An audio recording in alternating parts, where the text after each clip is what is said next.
Suhas, help our viewers understand what is the reason behind this anti-India sentiment in so-called the right or the MAGA bloc of United States, and as a representative, how should we, how should you be doing, and what are you doing in terms of addressing these concerns and allay the apprehensions of the Indian American community, especially those who are there on the H-1B visa or those who are the green card holders there, because there are a lot of concerns.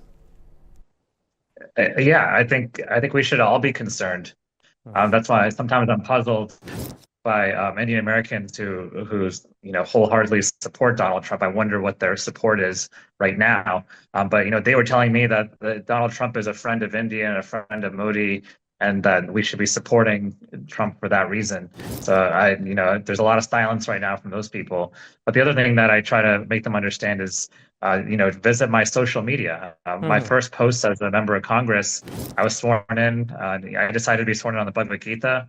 There was thousands of comments basically saying that I should go back to where I came from, that we should not have people of Indian origin in office, that things like that. I'm not a real American, and so I understand it's clear from my name and from you can look me up on Wikipedia. My family is Indian origin, but I think some of the comments have been very ugly from the far right, and perhaps this is playing into that a little bit. So that's definitely in the background. But Donald Trump has also appointed Indian Americans to his cabinet, so I don't think that's his view. I think a lot of this is mostly because he wants other countries to kiss the ring, and I think he feels personally slighted by India and Modi,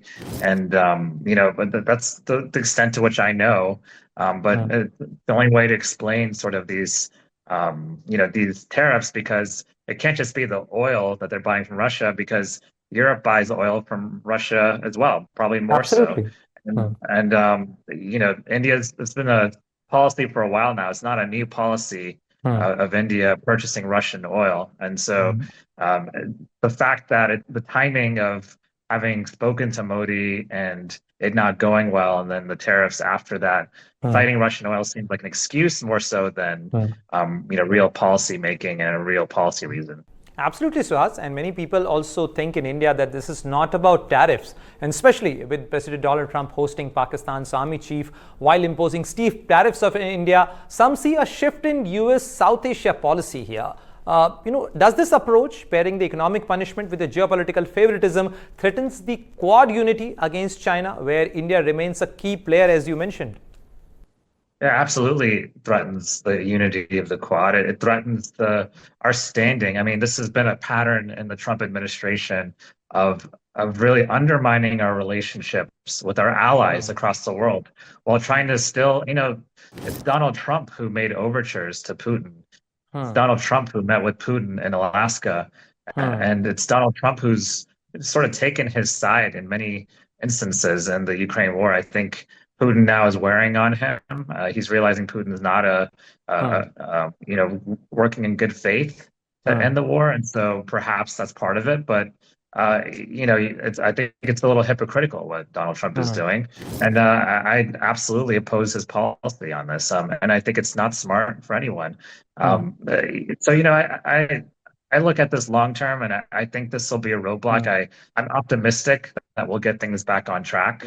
But I think what will help is if we in Congress, as well as people in the United States who support the U.S.-India relationship, speak up and tell the president that he needs to change course.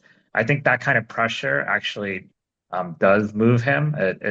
It moves this administration. When he realizes he's backed into a corner, he does shift. And so that's why I don't think this is permanent, because there's just too many people who've worked really hard to strengthen the U.S.-India relationship. And long term, I'm still optimistic that we'll get things back on track. But Suhas, what's in your opinion? Why nobody is standing up for India? Why nobody in Trump administration is speaking for India? On the other side, contrary to that, we are getting the statements of people like Peter Navarro, or even the conflicting statement by Scott Bessent, and even a seasoned politician like Marco Rubio is not giving those kind of statement which is required to save the strategic partnership. The people you just cited all work for President Trump.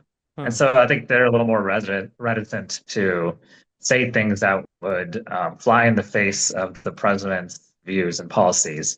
We've seen that he will fire people who don't, show loyalty to him. And so there's some of that. And so I think when it comes to public statements, you're not going to hear a lot of people kind of stick their neck out for India. But I think behind the scenes, you will see that. And again, I think the president wants to send a message to Modi. I think he's taking some of this personally.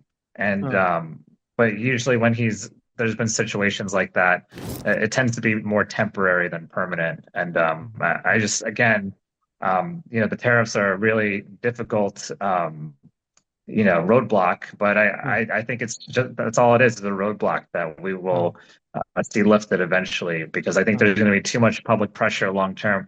We do too much business with India. There's too many economic, social, educational, military ties with India, and he's a strategic partner long term. And so I'm optimistic we'll see some change in policy in the near future.